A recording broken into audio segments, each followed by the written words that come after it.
Welcome back to my channel. আমি সুতপা চলে এসেছি আবার একটা নতুন রেসিপি নিয়ে নিয়েছি থালা। তার মধ্যে নিয়ে নেব লঙ্কাটা ধুয়ে নিয়েছি, শসাটাও কেটে ধুয়ে নিয়েছি, আর নিয়ে নেবো গাজর, তার সাথে নিয়ে নেব দুটো আলু। চলো এগুলোকে আমি কেটে নিই। বেশি মিহি করে কাটবো বলে আমি এটা নিয়ে নিয়েছি, এটার সাহায্যেই কেটে নেব। শসা আর গাজর তো নিয়েছি, তার সাথে অনেকটা লঙ্কা দিয়েছি। তোমরা যেমন ঝাল খাবে সেরকম নেবে। আমি তো ঝালটা ভীষণ ভালোবাসি জানো, তাই আমি লঙ্কাটা বেশি করে নিয়ে নিয়েছি। দেখো আলুটা তো কেটেছি, না ধুলে লাল হয়ে যায় বলে আলুটাকে ধুয়ে নিচ্ছি। দেখেছো তো? এ দেখো, দিয়ে দেবো এর মধ্যে আলুটা। দেখো বন্ধুরা, খানিকটা ধনেপাতা কুচি দিয়ে দিলাম এর মধ্যে। দেখো খানিকটা পেঁয়াজ কুচি আমি দিয়ে দিলাম। দেখো এবার দিয়ে দিলাম রসুন কুচি। তোমরা পেঁয়াজ রসুনটা নাও দিতে পারো, আমার ভালো লাগে বলে তাই আমি দিলাম। এবার এটাকে ভালো করে মেখে নেব। তার সাথে দিয়ে দিলাম লবণ। জানো তো লবণ ছাড়া তো চলবেই না, নুন ছাড়া কে গুণ গাইবে না, তাই নুনটা তো অবশ্যই দরকার। দিয়ে দেবো খানিকটা গোলমরিচ গুঁড়িতে, জানো ঝালটা খুব সুন্দর মুখে লাগবে জানো। তারপরে যেটা মেন জিনিস ময়দাটাও দিয়ে দেবো।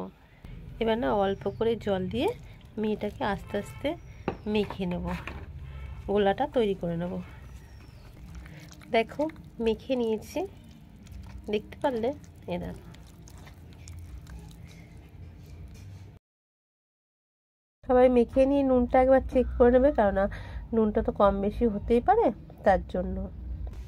দেখো কড়াই তো বসিয়ে দিয়েছি, কড়াইটা আমার গরম হয়ে গেছে। এবার এর মধ্যে দিয়ে দেবো সাদা তেল, খুবই কম দেব।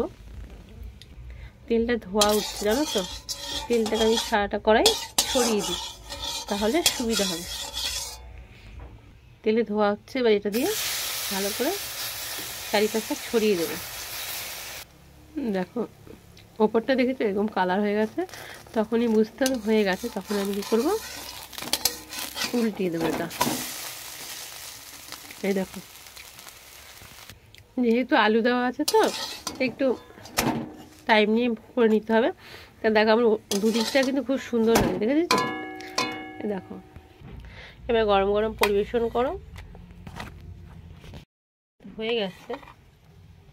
সেম প্রসেসে আমি আর একটা দিয়েছি, খুব একটা হাই করে কিন্তু ভাজলে হবে না, যেহেতু ভিতরে আলুটা আছে না, আলুটাকে তো সিদ্ধ হতে দিতে হবে।